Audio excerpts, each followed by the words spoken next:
ជំរាបសួរលោកគ្រូអ្នកគ្រូទាំងអស់គ្នានេះជារបៀបនៃការសិក្សានៅក្នុងកម្មវិធីជាដំបូង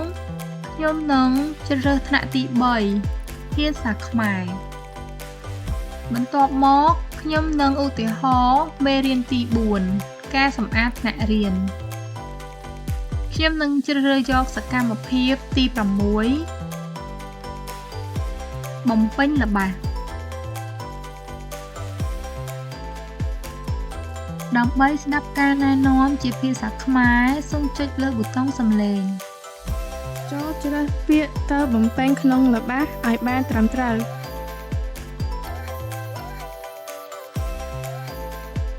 ដើម្បីស្ដាប់ការណែនាំជាភាសាអង់គ្លេសសូមចុចលើរូបទង់ជាតិអង់គ្លេស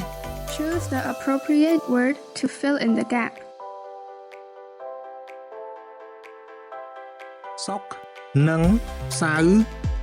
រាប់អានគ្នាជាតាំងពីកុមារ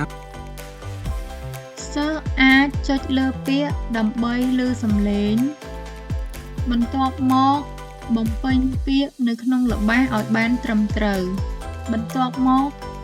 ចុចប៊ូតុងយល់ព្រមដើម្បីទៅកាន់សំណួរបន្ទាប់ទៀតម៉ាត់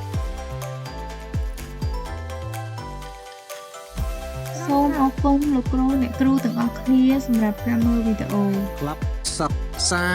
នេះមានសិស្សជា5នាក់